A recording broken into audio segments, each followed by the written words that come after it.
All right, so recently here, streaming services have started to hike their prices a bit, and they're also removing content, dumping some of what they've had available out of there. And a lot of people have made videos commenting how they're going to go pirate content now because their streaming platform's going up like $5 or $6. And then I hear the argument from either boomers or other people who don't know are saying like, "Oh, cable's so much better. I'm just going to cancel this." And I want to get to the bottom of this, so I decided to do kind of a deep dive on some stuff, and because a lot of people have mixed reactions to this. Now, before I jump into everything, I'm going to put this statement on it, which is, whether you like it or not, streaming still actually is the better way to go at this point. Now, I do not work for any streaming companies or cable companies. I am just a guy, okay? But I'm going to bring you through some numbers and show you kind of why it's better. And is that for every case? No. I'm going to put this right out there. If you are a single person, cable may be the better option for you. It may not be, but I think it might be a little bit depending on what you're doing. So you'll see what I'm talking about. So, as I said, I did a bit of a deep dive on cable pricing and streaming prices. And as I said, I'm not a rep for either one of those industries. I use Comcast and DirecTV for the cable comparisons because they're the most prevalent companies in this country. And the pricing that I'm running is based off of pricing right now in August of 2023. So if you're watching this a year from now, it may not be the same. Go look up those numbers again. Also, your prices may be less or more depending on your taxes and what state you're in. I'm in Colorado, so I base everything off the Colorado rate. I'm pretty sure it's closer in other areas, but just for full disclosure of it, that's where I'm at. I was getting these numbers from. Also, in all of these estimates, I use the websites of these providers to get the best numbers I could. That means I went through their pricing tools. I did not call them because I did not want them thinking I'm buying cable or anything.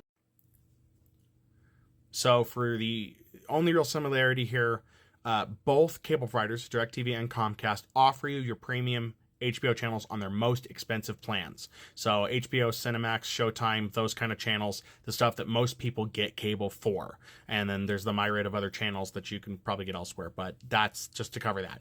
For DirecTV, you get access to some apps on their most expensive plan. So Max, Showtime, Stars, and Cinemax are included for the most expensive plan, and then they give you a couple of months free of the MGM app through DirecTV. And the lesser plans, you get 3 months free, and then they cut you off, and then you'll have to renew those services. They automatically renew at the prevailing rate, which translated to whatever the current rate of those streaming services was. So, needless to say, with DirecTV, that you may get hit with a substantial increase if you have to start paying for additional content on lesser plans. If you're on the premium, you're pretty well covered. Now, Comcast offers you no streaming services by default. You get to pay for them a la carte, so $10 a month per streaming app in most cases. Some are a little bit cheaper, but most of them I could find the major ones people are talking about, it's about $10 a month. None of them include Netflix, just to put that in. So before we get into the numbers of things, and if I didn't say it before, I'm sorry, this is going to be a longer video. There is another negative to cable. The base pricing is for one television set. So if you have additional TVs you plan on using, you're going to have to buy additional boxes and stuff. You see, cable requires that you hook up these special boxes to get their stuff, which I understand the technology is necessary to a degree, but you're going to need one for each TV. And each of those boxes carry a monthly fee. Comcast asks $9 a box. DirecTV was not clear on what the cost for their boxes are. There's also installation costs that may apply. In most cases, that was $10 to $35 per TV. That's both providers, just to let you know. Since most cable services are live TV and not streaming, you can miss out on content. Because of this, you're going to need DVR service. Yes, that's a service now. DVR is a service now. Now, DirecTV on all their plans offers unlimited DVR service. Comcast gives you 20 hours of record time on all of its plans. And then past that, you have to pay $10 per month extra for 150 hours and $20 per month extra for 300 hours. They did not specify if that was for all boxes, like it was a cloud plan, it looks like it is a cloud plan, or if that was per box, you had to pay for additional DVR storage. So here is the pricing for a 2 TV setup per each provider. I only included the top tier plans as the lower plans are missing a lot of the main content that people are going to buy. Let's start with DirecTV. Their premier plan is shown as $169.99 per month. I couldn't calculate taxes with them because they didn't have the option to, but fees and an added TV, that jumped to $211.12 per month. Now, Comcast. Their ultimate plan is shown as $101.10 per month. Once you add an additional TV and taxes, that jumped to $128.10 per month. These include no streaming services. Something to keep in mind with this is that you are paying a access fee to get over-the-air channels in these and local channels. So they're making money off of you for doing nothing more than providing that. Granted, they pay FCC fees and stuff. I know that's in there. Also, majority of the content that they have available on these cable plans is available via streaming. So, how does streaming compare? I used all of the top-tier streaming services plans and the common services to give an estimate here. Also, these numbers are going to be pre-tax. So here is the information for each of them. Max, which was HBO Max, $20 per month. Prime Video, $15 per month. Paramount Plus, this also has Showtime now, is $12 a month.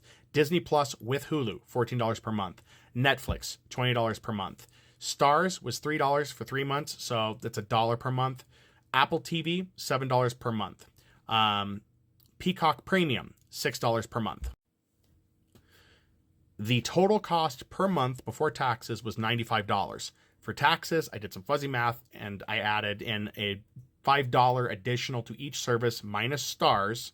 And so the estimate after that for taxes and fees was $130 per month for streaming. All of those channels I listed. Based off of that, $130 a month is a lot more affordable than paying for any of the cable plans. Now, what does that mean? Well, article after article I have read, it seems to be pushing people back to cable. It seems like it's getting you to go, oh, you should go to cable. Streaming's getting so expensive. You should go back to cable. And streaming is more flexible. You can cancel those services a lot easier than you can cable. DirecTV, for example, charges you $480 per month for each month that you cancel your cable service early. It's under their fee schedule. You can look that up. Comcast is a little bit easier as they don't have a contract, so you can kind of cancel whenever, but there may be hidden fees that I can't see because they did not disclose that. With streaming, you can choose what you want to watch and when. With cable, you have to record it to DVR if you have the space left, or you have to try to make time to, watch what's there. The thing is, cable is being pushed as a superior service. Should streaming be better? Yeah, it should. Beyond streaming services slimming down content and charging a little more here and there, I still don't see how it's that bad, even with the price increase.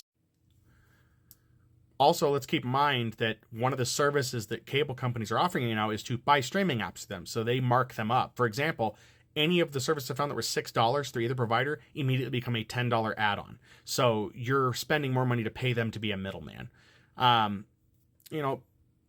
It's cable companies would love for streaming to fail. They have from the beginning. Because if it fails, then they can charge whatever they want, and then prices are going to jump way higher. I'm old enough to remember when premium cable, was $300 a month, and that was the only way to see HBO, Showtime, Cinemax. If you wanted to watch movies and you weren't willing to go rent them, and maybe they weren't available for renting, that was a thing too. There was a delay at one point before it came out to rent versus watching it. So if you want to watch it, you have to have cable. So they want streaming to fail. It's like the death of video stores was a boon for streaming services and for cable, and the death of streaming services will be a boon for cable. Now, I'm sure I missed something here or there, and for that I apologize, but this is a rough estimation of things. I love to talk about things like these, so if you want to see more information about stuff maybe I missed, feel free to leave a comment. I'll be glad to answer it as I can. And then I love making videos like these, so I can do video responses to any comments you have if it's something that may need to be more in depth. But yeah, I hope you guys don't mind the long video, but there's the information. So in summary, in my opinion, streaming is still a better deal at this point. Not perfect, but still a better deal.